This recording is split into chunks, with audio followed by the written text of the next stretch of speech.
नमस्कार, न्यूज 18 मध्य प्रदेश छत्तीसगढ़ देख रहे हैं आप। और हमारी आपसे गुजारिश है कि प्लीज घर में रहिए, बाहर मत निकलिए, लॉकडाउन को हल्के में मत लीजिए।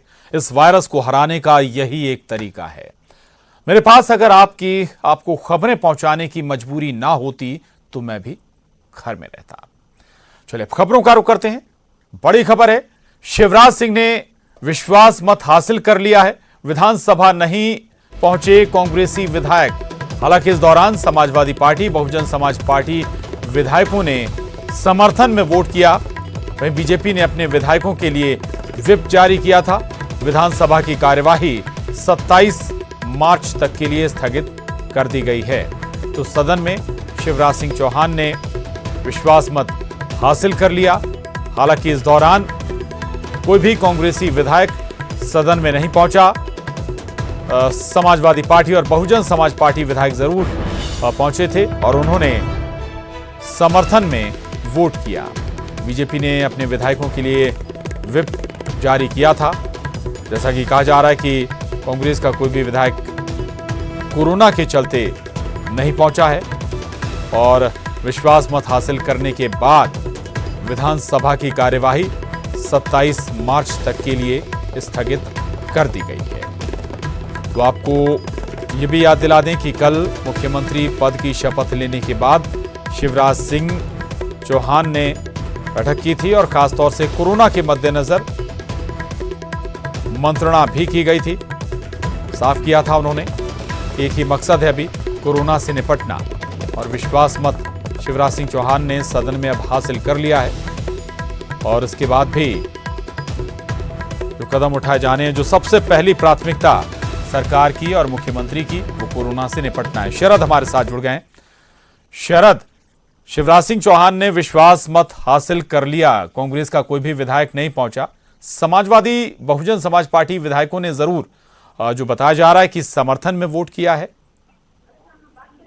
हाँ बिल्कुल, देखिए आपने सही कहा। आज विश्वास मत हासिल करना था शिवराज सिंह चौहान को। जैसे ही सदन की कार्यवाही शुरू हुई, उन्होंने विश्वास मत सदन में पेश किया और फिर उसको जो सभापति थे जगदीश देवड़ा, उन्होंने उस पर वोटिंग कराई और वोटिंग में ध्वनि मत से जो विश्वास मत है वो शिवराज सिंह चौहान ने हासिल किया है। इस दौरान जो बीएसपी के 2 विधायक हैं, एसपी के 1 विधायक और 2 निर्दलीय विधायकों ने भी शिवराज सिंह चौहान के समर्थन में अपना वोट दिया। कांग्रेस ने पहले ही ये साफ कर दिया था कि उसका कोई भी जो विधायक है वो इस कार्यवाही में शामिल नहीं होगा। लिहाजा कांग्रेस का कोई भी विधायक सदन में मौजूद नहीं रहा। जी बिल्कुल बिल्कुल। अब 27 तक के लिए स्थगित है। 27 को क्या होगा? सदन में कुछ विशेष मसलों पर कुछ बात हो सकती है और सबसे जो अभी तक प्राथमिकता सरकार की नजर आई है, कोरोना एक सबसे बड़ी चुनौती है, समस्या है, उससे निपटना है। शरद। हाँ बिल्कुल सही कहा आपने। और शिवराज सिंह चौहान ने ये कहा भी है अपने बयान में, जो मुख्यमंत्री हैं, कि उनकी जो सबसे बड़ी प्राथमिकता है वो कोरोना से निपटना है। जहां तक बात 27 तारीख तक की है, तो 27 तक विधानसभा की कार्यवाही को स्थगित कर दिया गया है। 26 तारीख को जो चुनाव होने थे राज्यसभा के, वो भी स्थगित किए गए हैं। अब दरअसल सरकार की जो प्राथमिकता है वो लेखानुदान पास कराना कहीं ना कहीं होगा और सरकार उम्मीद करते हैं कि जब सत्र आहूत होगा अगली तारीख में, तो फिर लेखानुदान पेश किया जाएगा। उसके बाद जब आने वाला जुलाई में सत्र होगा तब सरकार पूर्ण बजट लेकर आएगी। शुक्रिया शरद आपका इस पूरी जानकारी के लिए। तो एक लड़ाई, और वो लड़ाई कोरोना से है। मुख्यमंत्री शिवराज सिंह चौहान कह भी चुके हैं और इसी के मद्देनजर कई अहम फैसले भी लिए गए हैं। जिला कलेक्टरों को फ्री हैंड इस मामले में दिया गया है फैसले लेने के मद्देनजर। अगली खबर का रुख करें। शिवराज सिंह चौहान ने विधानसभा में विश्वास मत हासिल कर लिया, लेकिन विश्वास मत हासिल करने के दौरान विपक्ष यानी कांग्रेस सदन से बाहर रहा। मंत्री पीसी शर्मा ने कहा कि बीजेपी उपचुनाव के बाद विश्वास मत हासिल करे।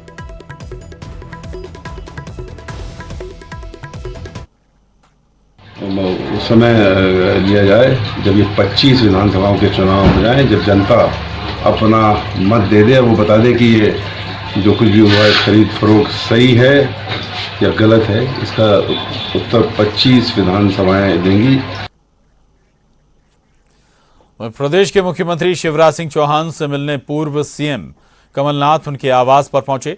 शिवराज के बंगले B8 पर दोनों के बीच कई मुद्दों पर बातचीत हुई है।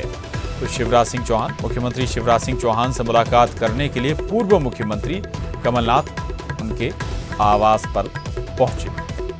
और ये देखिए आप, शिवराज सिंह चौहान के बंगले B8 पर दोनों के बीच मुलाकात हुई। बताया जा रहा है कि कई मुद्दों पर बातचीत हुई है। और आपको वो वाकया भी याद दिला देते हैं जब कमलनाथ सत्ता में आए थे, तब भी कमलनाथ शिवराज सिंह चौहान से मुलाकात करने उनके आवास पर गए थे। यानी कि जब कमलनाथ ने सत्ता संभाली थी तब भी उन्होंने शिवराज सिंह चौहान से मुलाकात की थी, और अब शिवराज सिंह चौहान मुख्यमंत्री बने हैं तब भी पूर्व मुख्यमंत्री कमलनाथ ने वर्तमान मुख्यमंत्री शिवराज सिंह चौहान से उनके आवास पर जाकर मुलाकात की। उधर इकबाल सिंह बैस अब मध्य प्रदेश के अगले मुख्य सचिव होंगे। वो वर्तमान CS गोपाल रेड्डी का स्थान लेंगे, जिन्हें हाल ही में कमलनाथ सरकार ने मुख्य सचिव नियुक्त किया था। इकबाल सिंह 1985 बैच के IAS अधिकारी हैं और शिवराज सिंह के करीबी भी माने जाते हैं। मध्य प्रदेश को एक हफ्ते में तीसरा मुख्य सचिव मिल रहा है। SR मोहंती का सेवा काल पूरा होने से 15 दिन पहले ही कमलनाथ सरकार ने विदा होने से पहले उनकी जगह गोपाल रेड्डी को राज्य का मुख्य सचिव बनाया था। इस बीच कांग्रेस सरकार गिर गई और नई सरकार आते ही उसने सबसे पहले इकबाल सिंह बैस को नया CS नियुक्त कर प्रशासनिक फेरबदल के संकेत दे दिए।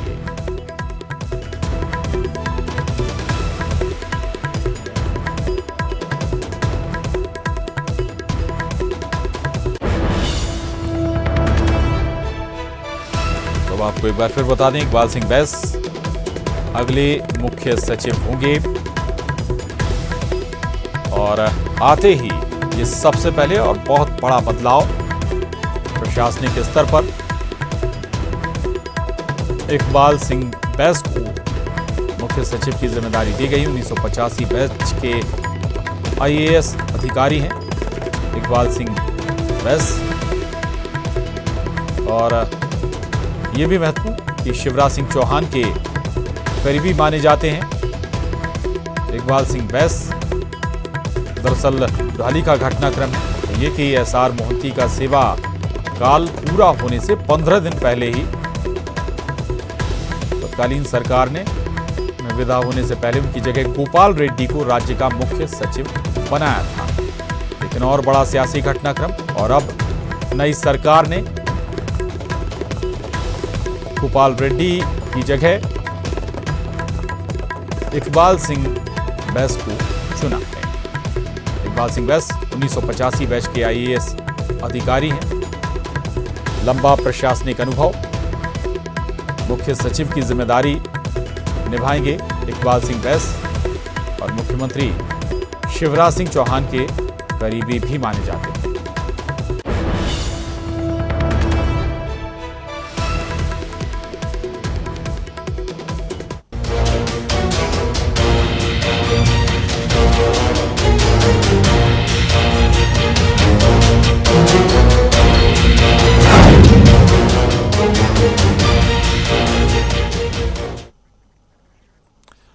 और बात कोरोना के खिलाफ एक्शन की।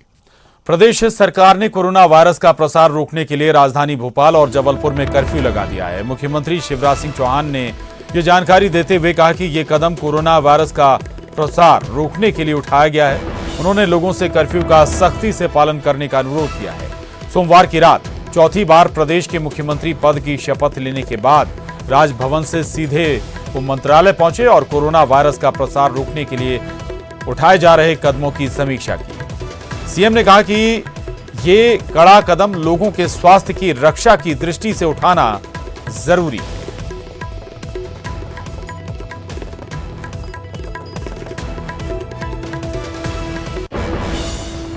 इसलिए आज हमने एक महत्वपूर्ण फैसला किया है। हमारे 2 जिले, 2 शहर जबलपुर और भोपाल, जहां पॉजिटिव केस पाए गए हैं, दोनों जिलों में कर्फ्यू लगेगा। मैं जनता जनार्दन से अपील करता हूं कि ये आपके लिए है, आपके जीवन की सुरक्षा के लिए है, आपके परिवार के लिए, आपके परिवार की सुरक्षा के लिए है, हमारे शहर की सुरक्षा के लिए है, हमारे प्रदेश की सुरक्षा के लिए है। और इसलिए मैं बेहद प्यार करता हूं अपनी 7.5 करोड़ जनता से। मेरी अपील है इन दोनों शहर वासियों से, अपने लिए, अपनों के लिए कृपया करके जनता कर्फ्यू की तरह ही इस कर्फ्यू का पालन कीजिए। मत निकलिए अपने घरों से, अपने आप को बांध लीजिए ताकि हम इस महामारी को फैलने से रोक सकें। याद रखिए, जरूरी है आपके लिए। और इसलिए मैं आप सबसे अपील करता हूं, ये 2 शहर में कर्फ्यू रहेगा, तकलीफ होगी, लेकिन जिंदगी के लिए एकांत में हमको रहना ही होगा। जो अत्याधिक आवश्यक सेवाएं हैं वो उसकी व्यवस्था में ऐसी कर रहे हैं कि वस्तुएं खाने पीने की आपके पास तक पहुंचती रहे। उसके लिए जो आवश्यक इंतजाम करने हैं वो हम करेंगे, करने का प्रयास करेंगे। दूसरी चीज हमने ये तय की है, लॉकडाउन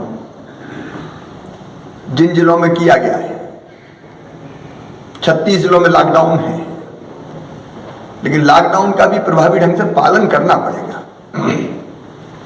लॉकडाउन का मतलब ना कोई बाहर से आएगा और ना कोई बाहर जाएगा। जरूरी चीजों की सप्लाई हम जारी रखेंगे। वहीं कोरोना वायरस को लेकर सीएम शिवराज सिंह ने जनता से अपील की है। उन्होंने कहा कि कोरोना करियर के संपर्क में ना आए। साथ ही उन्होंने लोगों से घर में रहने की अपील की है। उन्होंने कहा कि लोग मेरे लिए भगवान हैं, आराध्य हैं। जनता की सुरक्षा मेरा कर्तव्य है। साथ ही उन्होंने कोरोना के लिए 2 टोल फ्री नंबर भी बताए। 104 और 181 पर फोन कर कोरोना से संबंधित किसी प्रकार की भी मदद ले सकते हैं।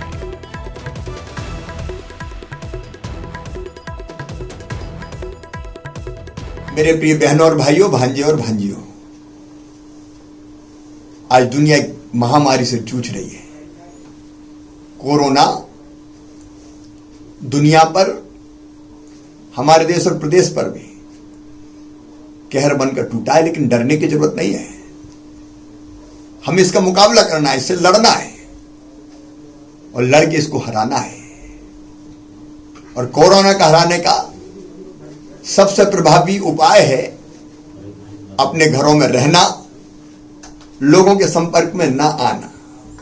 ये संपर्क की कड़ियां हमको तोड़नी पड़ेगी, क्योंकि घर के बाहर अगर हम निकले और किसी कोरोना कैरियर के संपर्क में आ गए तो वो हमें भी अपना ग्रास बना लेगा।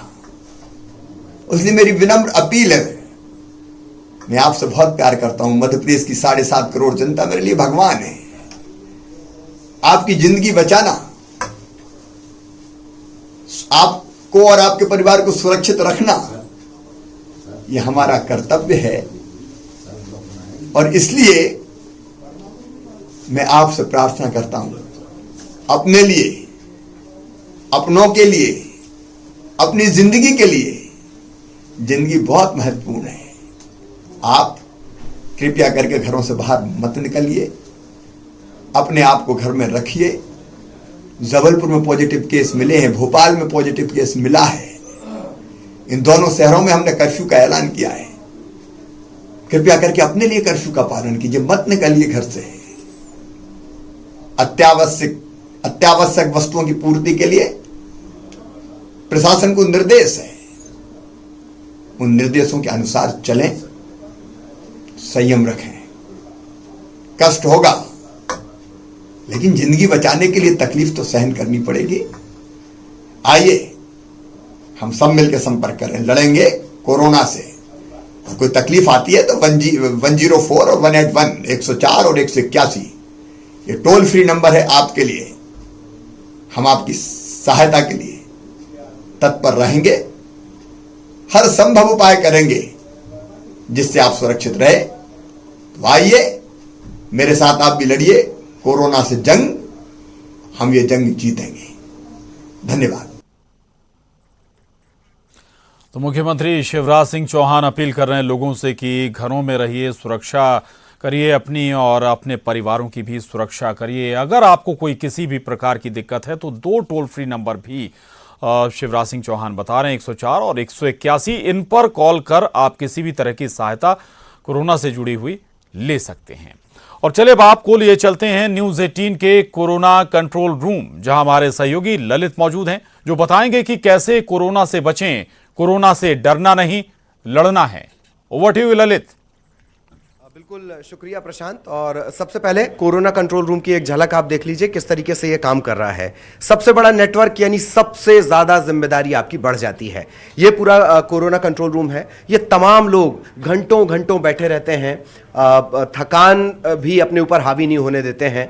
और यही वजह है कि जब अचानक से कोई बड़ी हस्ती कहती है वेल डन न्यूज़ 18, प्रधानमंत्री जी ने जैसे कहा, यह स्वतः स्फूर्त एक नई ऊर्जा, एक नई ताकत इन सभी में आ जाती है। यही वजह है कि थकान इन्हें महसूस नहीं होती। और सबसे बड़ी बात, डर, दहशत, भ्रम, इससे खत्म करना ही हमारा मकसद है। सवालों को भी जानेंगे, किस तरीके से काम करता है वो भी जानेंगे। सबसे पहले राहिल जी के पास चलते हैं। कई बार स्थितियां ऐसी हो जाती हैं, चूंकि लोगों की आखिरी उम्मीद आप किसी भी एक तरीके से आखिरी उम्मीद आप हैं, कोई मदद उनकी कर नहीं पाता है, तब वो आपको फोन करते हैं। तो बड़ा जज्बात और जिम्मेदारी के बीच बड़ा घालमेल हो जाता होगा। क्योंकि जैसा कि आपने कहा, हमारे प्रधानमंत्री ने भी कहा वेल डन न्यूज़ 18, तो चूँकि सबसे बड़ा हिंदुस्तान का न्यूज़ नेटवर्क है, इस वजह से हमारी जिम्मेदारी भी हो जाती है। और लोग हमसे ज़्यादा से ज़्यादा जुड़ रहे हैं, वो सवालात कर रहे हैं, तो हम लोग सवाल जैसे इकट्ठा करके जो भी जेन्युइन क्वेश्चन है रिलेटेड टू कोरोना वायरस, तो हम जो है एक्सपर्ट को दे देते हैं, वो वहाँ से उनको आंसर देते हैं। दूसरी चीज़ ये कि जो लोग हमसे जज्बाती तौर पर जुड़े, जैसे एक हमारे पास कॉल आया था, उनकी 30 मार्च को शादी है, लड़की वालों का कॉल आया था कि 30 मार्च को शादी है, सब जगह जो है लॉकडाउन हो चुका है, तो ऐसे सूरत में हम क्या करें, क्योंकि लड़के वालों को मना नहीं कर सकते, शादी टूट जाएगी। तो हमने उनसे वही बोला कि देखिए जान है तो जहान है, उनको आप बताइए ये हमारे एरिया में नहीं, ये पूरे विश्व में है। तो उन्होंने वही बोला कि इसी वजह से हमने आपको कॉल किया, और वो सेटिस्फाई हुए। तो उन्होंने कहा कि ये बात हम आपकी पहुँचाएंगे। उन्होंने फिर उसके बाद शुक्रिया का फ़ोन अदा किया कि वो लोग मान गए। उन्होंने ये बात, मतलब ये इस तरीके की स्थितियां भी बन जाती हैं, कभी कभी लोग इस तरीके के सवाल भी करते हैं और तब उनका जवाब मिल पाना। गांव में लेकिन स्थितियां बहुत ज़्यादा ख़राब हैं, या तो वो इसे गलत तरीके से ले रहे हैं या फिर अंधविश्वास के तरीके से ले रहे हैं, वो भी एक बड़ी चुनौती है। धीरज, कैसे आप लोग लगातार काम कर रहे हैं? गांव को लेकर भी कुछ आपके पास कोई मिसाल हो, कोई एग्जाम्पल हो, वो भी बताएं। देखिए, ऐसा है कि हम लोग का जो प्रोसीजर जो चल रहा है वो यही है कि हम लोग जो सवाल आ रहे हैं, लोग जो हमसे सवाल कर रहे हैं उसको हम कलेक्ट कर रहे हैं। और जो सवाल ऐसे होते हैं कि जिनको डॉक्टर के पास भेजना है, तो उनको डॉक्टर के पास भेज कर हम लोग वहाँ से भी मंगवा रहे हैं, उनके एक्सपर्ट्स की राय भी ले रहे हैं, और उसको अपने टीवी के माध्यम से, अपने न्यूज़ 18 नेटवर्क के माध्यम से उसको हम टेलीकास्ट कर रहे हैं, जिससे लोगों तक ज़्यादा से ज़्यादा लोगों तक वो जानकारी पहुँची जाए। तो गाँव वालों के भी कॉल लगातार आ रहे हैं। जी, मैक्सिमम जो लोग हैं जो। और ललित हमारे साथ बने हुए, उनके पास हम दोबारा लौटेंगे, लेकिन इस वक्त आपको बता दें कि पीएम नरेंद्र मोदी अखबारों के संपादकों के साथ वीडियो कॉन्फ्रेंसिंग के जरिए कोरोना के मसले पर चर्चा कर रहे हैं। तो इससे पहले पीएम नरेंद्र मोदी ने जो बड़े न्यूज़ नेटवर्क हैं उनके संपादकों के साथ चर्चा की थी, और आज देश भर के तमाम जो बड़े अखबार हैं, अलग अलग प्रदेश के अलग अलग हिस्सों में जो अखबार संचालित होते हैं, उनके संपादकों के साथ प्रधानमंत्री नरेंद्र मोदी चर्चा कर रहे हैं। न केवल उनकी बातें सुन रहे हैं, बल्कि सजेशन भी पीएम नरेंद्र मोदी की तरफ से कुछ इस चर्चा के दौरान, ताकि ऐसी कोई भी खबर अखबार या टेलीविज़न चैनल पर ना हो जिससे जनता में पैनिक हो, जनता भ्रमित हो, बल्कि इस आपदा की स्थिति में संचार माध्यमों का इस्तेमाल कोरोना से लड़ाई के लिए होना चाहिए। कैसे कोरोना से जंग लड़ी जाए, कैसे जनता इसका सहयोग करे और जनता तक सही सूचनाएं पहुंचें, ये बेहद महत्वपूर्ण। और कल जहां टेलीविजन चैनल के संपादकों से चर्चा, वहीं आज तमाम अखबारों के संपादकों से पीएम नरेंद्र मोदी की ये महत्वपूर्ण चर्चा वीडियो कॉन्फ्रेंसिंग के जरिए। एक छोटे से ब्रेक के लिए रुक रहे हैं, फौरन लौटेंगे।